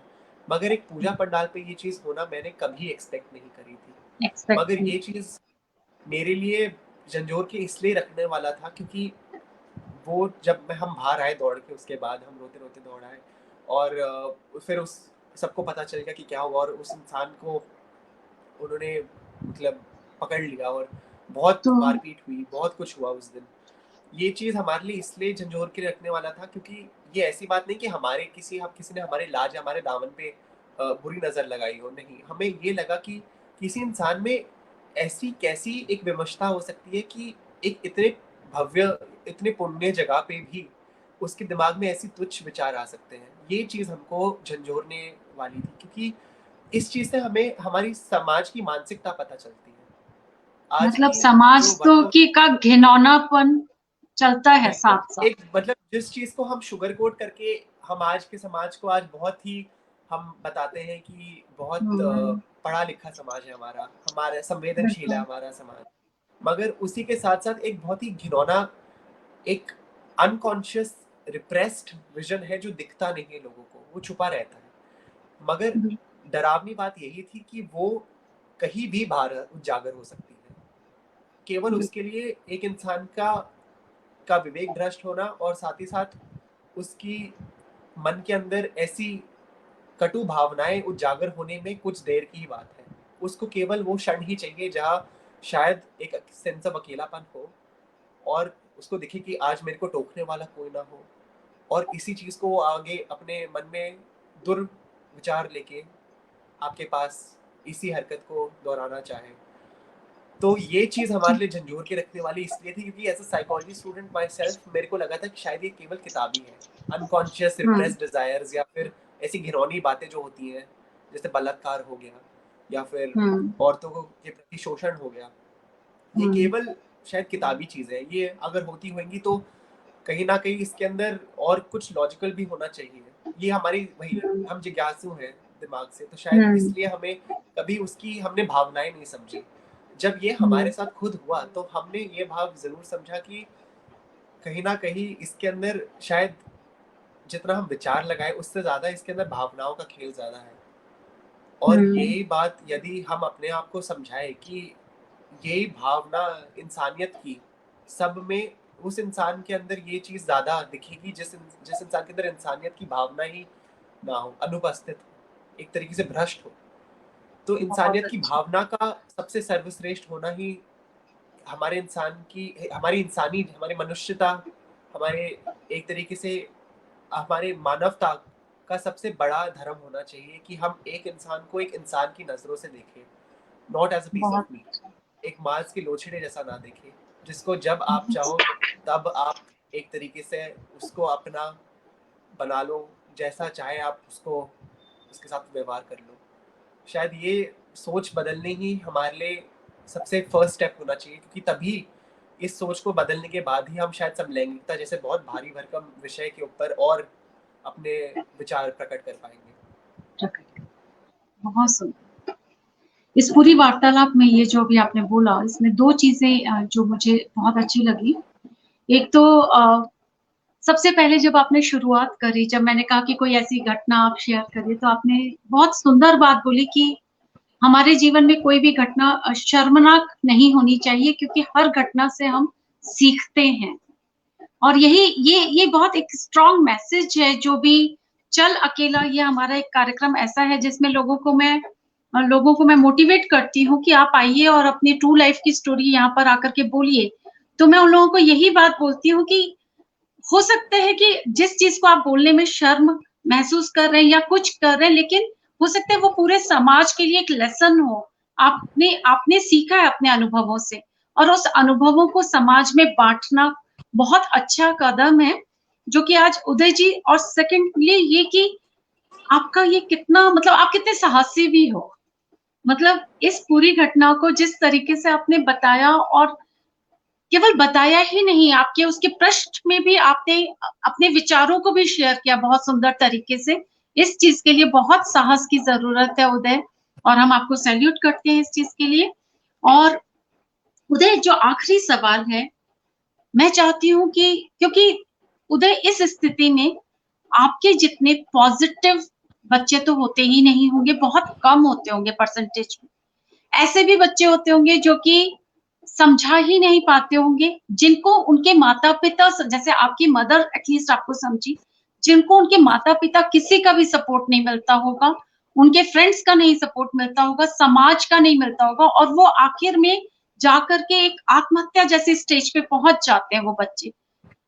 उनके लिए और एलजीबीटीक्यू के लिए आपका क्या संदेश है? क्योंकि आप ईश्वर की दया से आप बहुत पॉजिटिव हो, बहुत आत्मनिर्भर हो, बहुत आत्मविश्वासी। और अगर वो लोगों में से कोई भी इस कार्यक्रम को देखेगा, तो मैं चाहती हूँ कि एक छोटी सी ज्योति अगर इस कार्यक्रम से वो ले सकते हैं तो लें। और आप उनके लिए क्या कहना चाहते हैं? आपका उन लोगों के लिए क्या संदेश होगा? देखिए निवेदिता जी, इसी से आपसे पहला जुड़ा जो आपने हमको ये दर्जा दिया था, हम कभी कभार इस पे खुद बहुत विचार विमर्श करते हैं अपने आप ही अकेले बैठे कि क्या ये दर्जा सच्ची हम डिजर्व करते हैं। क्योंकि देखिए, हम समृद्ध थे अपने घर वालों के विचारों से, एक तरीके की प्रिविलेज थी ये बात।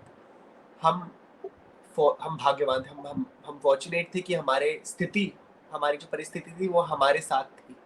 पर सच्चाई शायद हमेशा इतनी ही खुशहाली नहीं होती, क्योंकि बहुत बारी सच्ची में इस जीवन के अंदर बहुत ही ऐसे बच्चे हैं जो आज भी इस बात से नहीं जूझते कि वो अपना उनका जो क्या बोल आप उनका उनका व्यक्तित्व वो उस चीज से नहीं जूझते हैं, किंतु उस व्यक्तित्व को अपने परिजनों से बांटने में, उसके बारे में बात करने में, वहाँ उनको सबसे ज्यादा कष्ट होता है, क्योंकि उनके परिजन खुद उस चीज को समझने की पहली बात तो ना ही जिज्ञासा रखते हैं और ना ही उस चीज को समझने की शायद मानवता रखते हैं।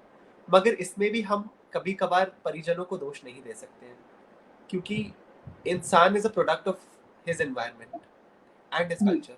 जिस इंसान को शायद बचपन से ही बताया गया हो कि कुछ अलग हमेशा गलत होता है, वो इंसान कभी भी ये चीज समझने की कोशिश नहीं करेगा कि क्या ये चीज सच्ची सही है या नहीं। जो बताया गया है बचपन का ज्ञान, शायद उस ज्ञान को हम कभी अपने दिमाग में टटोलते नहीं कि क्या ये चीज सच्ची मतलब समझने लायक है, या ये कहीं सुनी बड़ों की बातें हैं जिनको हमें केवल अपने जीवन में अपनाना ही चाहिए। मैं कहता हूँ किसी भी प्रकार का ज्ञान आपको जो भी जीवन में मिले, चाहे वो अपने माँ बाप से भी मिले, एक बार अवश्य उसको अपने मन के अंदर बिठाए और एक बार उस पर विमर्श करें कि क्या सच्ची ये ज्ञान सार्थक है। बिल्कुल मोस्ट ऑफ द टाइम बिल्कुल होता है, ऐसा नहीं है कि हमेशा आपको उस चीज के अंदर क्रिटिसिज्म ही मिलेगा, but at the same time भगवान ने यदि हमारे में जिज्ञासा की भावना दी है, उसका उपयोग सही तरीके से करना भी हमें, उसका दायित्व भी भगवान ने हमको दिया है। और यही बात मैं बच्चों को कहना चाहूंगा, यदि हमारे चाहे वो युवा पीढ़ी के हो, चाहे वो मेरी उम्र के हो, चाहे वो हमसे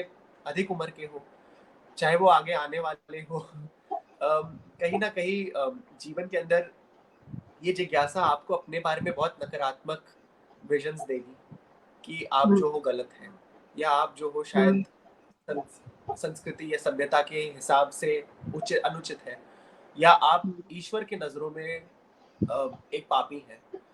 ये विचार रखना बिल्कुल गलत है, क्योंकि देखिए पहली बात तो अगर हम स्पिरिचुअल इस पे एडवाइस दिए जाए, चाहे आपके जीवन में आपके मित्र या आपके घर वाले या कोई भी आपका साथ ना दे, उम्मीद हमेशा भगवान द्वारा आपको अवश्य प्राप्त होगी। वो आपका मित्र है, आपका सच्चा मित्र है, आपका अपना खुद आपके वो पिता या माता समान आप जो मानना चाहें, वो आपके खुद के अपने हैं।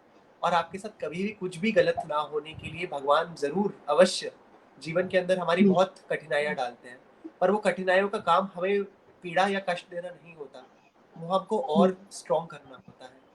तो कहीं ना कहीं इस चीज को समझना कि अपने कॉन्फिडेंस, अपनी सेल्फ एस्टीम, अपनी खुद की पहचान को इस्टेब्लिश करने के लिए ये चैलेंजेस होनी जरूरी है। हम ऐसा बिल्कुल प्रे नहीं कर सकते कि ये चैलेंजेस एकदम गायब हो जाए, एकदम मतलब इनविजिबल हो जाए, ऐसा हम नहीं कह सकते, क्योंकि इनके इनके होने के कारण ही हमारा समाज के प्रति एक दृष्टिकोण बनता है, हमारे अपने प्रति खुद का दृष्टिकोण बनता है, और वो ही हम सेल्फ कंसेप्ट या पर्सनालिटी कहते हैं उस चीज को। तो कहीं ना कहीं ये होना बहुत आवश्यक है। अब बिल्कुल सही बात है, इसका ये बिल्कुल अर्थ नहीं है कि किसी भी इंसान के जीवन में अत्यंत वेदना या व्यथा हो, क्योंकि कहीं ना कहीं ऐसा हो नहीं सकता जहाँ आपको अगर यदि 100 लोग भी मिले, ऐसा बिल्कुल नहीं हो सकती सब के सब आपके विरुद्ध हो। उसमें से चाहे गिने चुने हो, चाहे मेजोरिटी हो, चाहे जैसे भी हो, लोग अवश्य मिलेंगे जो आपको समझने की प्रेम, जो आपकी वो सही तरीके की जिज्ञासा रखते हैं, आपको समझने की इंसानियत और मानवता रखते हैं, और उन्हीं लोगों से जुड़ने में एक तरीके का आपको सुकून प्राप्त होता है, संपूर्णता प्राप्त होती है। कहीं रही बात माँ बाप को लेके, ऑफ कोर्स बहुत माँ बाप इस चीज को एक्सेप्ट नहीं करते। उनके लिए मैं एडवाइस केवल इतना ही देना चाहूंगा कि कहीं ना कहीं,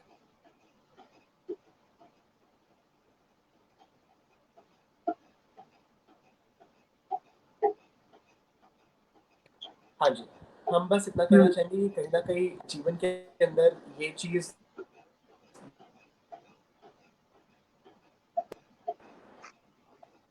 सॉरी दोबारा, हाँ जी, तो ये चीज बिल्कुल गलत है ये सोचना कि कहीं ना कहीं हमें इसमें अपने माँ बाप का हमें यदि साथ नहीं मिल रहा तो हम एकदम हम निढाल हो गए हैं, हम डिस्पेयर में हैं, ऐसा नहीं है। क्योंकि उनके विचार अवश्य बदलेंगे यदि वो देखें कि आप अपने जीवन में प्रसन्न हो, आप उल्लास और हर्ष के साथ अपना जीवन जी रहे हो और एक तरीके की इज्जत के साथ जी रहे हो। तो अपने दम पर एज अ चाइल्ड ऑब्वियसली आप उन पे डिपेंडेंट हो हर प्रकार से। जब तक आप अपनी एक एकेडमिक एस्टैब्लिशमेंट बनाओ, आप पढ़ाई लिखाई में अपना मन लगाइए, मेहनत करिए, परिश्रम करिए, अपने आप को फाइनेंशियली डिपेंडेंट ना रखिए, एक इंडिपेंडेंट स्टेट दीजिए अपनी आर्थिक आइडेंटिटी को। तो कल को ऑब्वियसली जब खुद दूसरे लोग जो आप पे उंगली उठाते थे ये देखेंगे कि चाहे इसका लिंग जो भी हो, चाहे इसके विचार जो भी हो, आज इसने अपने लिए एक ऐसी पहचान बना रखी है जिसको हिलाना अत्यंत मुश्किल है। वो खुद पे खुद ही समझ जाएंगे कि कहीं ना कहीं इस चीज में कुछ गलत नहीं है। और यही आई थिंक एंड में as a individual duty more than that, आपका चाहे आपका जेंडर कुछ भी हो, आपका इंसान as a duty is always towards yourself. सबसे पहला आपका जो दूसरों की जय से पहले खुद को जय करना अवश्य आपका सबसे प्रथम एक कर्म है, एक धर्म है। तो उसी प्रकार से अपने आप को सशक्त करिए, अपने आप को सक्षम बनाइए, अपने आप को एक ऐसे दम पे लाइए जहां आपको समझ में आ जाए कि सबसे पहले आपके मित्र कौन है और आपके मित्र कौन नहीं है। यदि परिजन कभी आपका तिरस्कार करे, आप अपना बड़ापन समझिए और ये समझिए चलो कोई बात नहीं, आज इंसानियत का पाठ यदि वो नहीं पढ़ पाए तो आज हम पढ़ाते हैं। अपने चेंज बिगिंस विद यू। तो देयरफॉर आप अपनी तरफ से अपने कर्म यदि ठीक रखें, अपने आप को सशक्त बनाएं, कल अपने आप की एक पहचान बनाएं और उसी तरीके से आप परिश्रम अवश्य करें अपने को लेकर।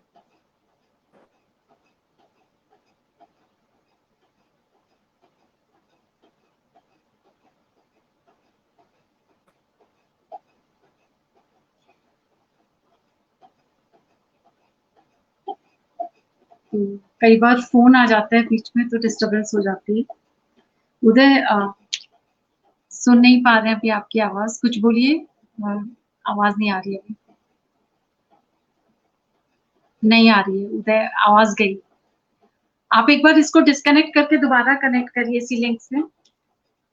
वो फोन आने की वजह से ही हो जाता है कई बार, तो आप इसको अगर वापस इस लिंक से बाहर जाके दोबारा इस लिंक से कनेक्ट हो जाइए। आशा आप सबको कार्यक्रम पसंद आ रहा होगा। उदय बस थोड़ी देर में जुड़ने वाले हैं और हमारे भी कार्यक्रम समाप्ति की ओर है। मैं आप सबके कमेंट्स लेना चाहती हूँ, लेकिन उदय जी की उपस्थिति में, क्योंकि उदय जी को भी बहुत अच्छा लगेगा आप लोगों के कमेंट्स जान करके। तो मैं उनके उपस्थिति में ही आप लोगों के कमेंट्स लेना चाहती हूँ। और बहुत धन्यवाद कि आप लोग ये कार्यक्रम देखने आए हैं। और सबसे अच्छी बात मुझे यही लगती है कि आप लोग सब बहुत इक्वली आप लोग इसके अंदर पूरा भाग लेते हैं, पार्टिसिपेट करते हैं अपने कमेंट से। हाँ हाँ, कोई बात नहीं, वो मुझे पता है क्या प्रॉब्लम होती है। नहीं जी, वो एक्चुअली क्षमा चाहेंगे, कभी कभार फोन हाँ अपने हाँ, हाँ मगर हम हाँ, बस इतना कहना चाहेंगे कि अपनी सेंस ऑफ आइडेंटिटी बनाना किसी भी इंसान को प्रूव करने से ज्यादा अधिक महत्व रखता है। आप अपने लिए जो भी करेंगे वो एंड में आप अपने लिए ही कर रहे हैं। आप कुछ भी करेंगे जीवन में वो केवल अपने लिए कर रहे हैं। तो आपका विचार उसको लेकर अपने आप को सशक्त बनाना है। ये बात बिल्कुल नहीं होनी चाहिए, ये विचार नहीं रखना चाहिए कि it is to prove somebody wrong, क्योंकि बिल्कुल एक जेन्युइन सेंस ऑफ आइडेंटिटी देखने में ही आप एज अ ह्यूमन आप एविडेंटली अपने को लेकर और अपने समाज के उद्धार को लेकर आप कुछ एक्चुअली में कर पा रहे हैं। बहुत बहुत सुंदर उदय आपने बोला और बहुत सुंदर संदेश भी दिया सब लोगों को। प्रश्न समाप्त हो चुके हैं। मैं आप लोगों को बताना चाहती हूँ कि उदय से मेरी मुलाकात कहाँ हुई। हमारी मुलाकात दुर्गा पूजा पंडाल में ही हुई। और जैसा कि इन्होंने ये बोला, मैंने पहली बार उदय को वहीं देखा था और 3-4 दुर्गा पूजा से मैं बहुत प्रभावित हुई इनसे। और मेरे मन में बहुत था कि इनको किसी दिन पटल पर लाऊंगी। और ये हमारी एक सहस्त्राब्दी दुर्गा पूजा समिति है जिसकी दुर्गा पूजा के 21 साल कंप्लीट हो चुके हैं। ये 22वां साल है और बहुत सुंदर तरीके से हम लोग सब मिलजुल करके अपना दुर्गा पूजा मनाते हैं। तो ये भी मैं बताना चाह रही थी इस कार्यक्रम के थ्रू, क्योंकि उदय और मैं उस दुर्गा पूजा से बहुत अच्छे से जुड़े हुए हैं। मैं थोड़ी सी जाते-जाते कुछ कमेंट्स भी लेना चाहती हूँ। विजय प्रेमी जी लिख रहे हैं, कितना आत्मीय शब्द संयोग है आप में। दीपा मिश्रा जी कह रही हैं, आध्यात्मिक ज्ञान और अध्यात्म को प्रणाम। और पूनम शर्मा जी कह रही है सचमुच उदय आप में ईश्वर द्वारा प्रदत्त समझ बहुत विकसित है, आप चीजों को बहुत अच्छे से समझाते हैं। वीना कुमार जी कह रही है आपका व्यक्तित्व तो बहुत सुलझा हुआ है, इतनी छोटी उम्र में इतने मैच्योर सोच है आपकी। और विजय प्रेमी जी कह रहे हैं ये आगे चलकर एक बड़ा आविष्कार करेंगे। उदय जी ये मेरी भविष्यवाणी आप नोट कर लीजिए। वो कह रहे हैं कि कितनी गहराई है आपके विचारों में। नीलम प्रभा देवगन जी कह रही है कि उदय के आत्मविश्वास और बौद्धिक क्षमता को सलाम। अनुराधा जी कह रही है ये ईश्वर की ही देन है जो इतनी कम उम्र में जीवन को समझने का इतना सुलझा नजरिया होना काबिले तारीफ है। पूनम शर्मा जी लिख रही हैं क्लिनिकल साइकोलॉजी बहुत सुंदर सब्जेक्ट है, मेरी बेटी ने सब्जेक्ट लिया है और उसमें पीएचडी करने जा रही है। अनुराधा जी आपको सैल्यूट कर रही है। विजय प्रेमी जी फिर से लिख रहे हैं कि अच्छा इनका ये वाला कमेंट मैंने पढ़ लिया था। और नीलम प्रभा देवगन जी लिख रही है you are an example to be emulated. और मीना कुमार जी का सवाल है क्या आपने अपना पहनावा बदल दिया है? हाँ जी, आज हमने मतलब जनरली हम कुर्ते ही पहनते हैं। आज का सीजन आजकल थोड़ा बेहतर रहता है कुर्तों के लिए, ह्यूमिडिटी बहुत है। बट मैं अगेन मतलब इसमें अपना कल्चरल एंडोर्समेंट नहीं करूंगा, मगर हमारा जो हमारी भारतीय संस्कृति में जो पहनावा है, कुर्ते पजामे साड़ी सूट, ये शायद हमारे क्लाइमेट को लेकर सबसे उत्तम प्रकार की उसमें फैब्रिक यूज होता है। तो मोस्टली मैं कुर्ते ही पहनता हूँ घर पे, मेरे लिए कंफर्ट फैब्रिक यही है। कॉलेज में भी मैं जितना हो सके उतना यही पहनता हूँ। अब वो जहाँ जिस जगह जाइए उस हिसाब से अपनी वेश रखनी चाहिए। हम लोग भी आजकल क्या हम लोग भी कुर्ते ही पहनते हैं मोस्टली लेडीज। विभा जैन जी इतनी कम उम्र में इतने वैज्ञानिक ढंग से आपकी प्रस्तुति सराहनीय है। रजनी रंजना जी कह रही है तुमसे और तुम जैसी मानसिकता की समाज को बहुत अपेक्षा है। रजनी रंजना जी उपन्यासकार हैं, इनके अभी हाल में अम्बा उपन्यास आई है, तो अम्बा का भी आपको पता होगा शिखंडी का जो रोल था उनका विश्व के बिल्कुल बिल्कुल उसमें बिल्कुल, हाँ जी, महाभारत में। तो उन्होंने उस पे उपन्यास लिखा है रजनी रंजना जी, डॉक्टर रजनी रंजना है। नीलम प्रभा देवगन जी कह रही है you are already a leader a path maker for others. Vijay Premi ji लिख रहे हैं कितनी महानता है उदय आप में, क्या बात है, मनोविज्ञान ही आपके लिए श्रेष्ठ है। सरोज कौशिक जी लिख रही है बहुत सुंदर, हम जो हैं जैसे हैं खुश हैं सक्षम में बहुत खूब बच्चे, ये सोच तुम्हें बहुत आगे ले जाएगी। सरोज कौशिक जी भी उपन्यासकार हैं, कलकत्ता में रहती हैं। पुण्यमिदम करके एक उपन्यास इनका आया है बहुत खूबसूरत। और विजय प्रेमी जी लिख रहे हैं ये निश्चित बहुत आगे बढ़ेंगे। पूनम शर्मा जी लिख रही है बहुत सुंदर सोच आपके समाज को एक नई दिशा देने की और सबके दिलों में समलैंगिक को तिरस्कृत शब्द की तरह से ना लें। और अगेन विजय प्रेमी जी लिख रहे हैं अच्छा ये हो गया। हाँ नीलम प्रभा देवगन जी लिखती है उदय आप एक मिसाल है, कमाल है, आप दूसरों के लिए मार्गदर्शक हैं। विजय प्रेमी जी लिख रहे हैं आपका भविष्य उज्जवल है, जिनको भी मैंने ये कहा है ये निश्चित पूर्ण होता है। बहुत ही सुंदर कथन है आपके शब्दों में साफ दिखाई देता है। और बहुत सुंदर रोचक वार्ता कह रही है पूनम शर्मा जी, और कह रहे हैं हमारे समाज में हर तरह के व्यक्ति हैं। और एक और बहुत सुंदर कमेंट दे रहे हैं विजय प्रेमी जी लिख रहे हैं आप में एक साधुत्व हिलोरे ले रहा है, मैं साफ साफ देख रहा हूँ। इतना तेज।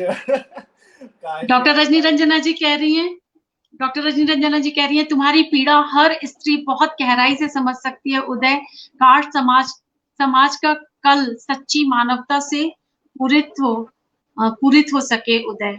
बहुत ही सुलझे विचार अनुराधा जी कह रही हैं। सरोज कौशिक जी कह रही है इस अकेले बच्चे ने पूरे युगानुगुंज का दिल जीत लिया, आशीर्वाद। आपके लिए उन्होंने आशीर्वाद दिया है और सब लोग कह रहे हैं जितनी तारीफ की जाए उतना कम है। आपका भविष्य उज्जवल हो। वीना कुमार जी भी आपको बहुत आशीर्वाद दे रही हैं। बहुत लोगों ने बहुत सुंदर सुंदर कमेंट दिए हैं आपके लिए। और उदय बहुत अच्छा लगा और बहुत धन्यवाद कि आप यहाँ पर आए और इतने सुंदर विचार। मैंने तो पहले भी कहा कि मैंने तो आपके पहले सवाल का जब मेरे को उत्तर मिला तभी मैंने कहा कि आज ऐसा लगता है कि उदय से हम लोग बहुत कुछ सीख करके जाएंगे। और सचमुच आज पूरे इस आयोजन में हमने बहुत कुछ सीखा है उदय आपसे। और आप सबको भी बहुत धन्यवाद जो श्रोता हमारे साथ जुड़े रहे और बहुत सुंदर तरीके से जुड़े रहे, और आप लोगों ने साथ के साथ इतने सुंदर सुंदर कमेंट्स भी दिए, बहुत धन्यवाद। और जो लोग बाद में भी इस वीडियो को देखेंगे आप लोग भी अपनी प्रतिक्रियाएं जरूर दीजिए अपने कमेंट में। बहुत धन्यवाद।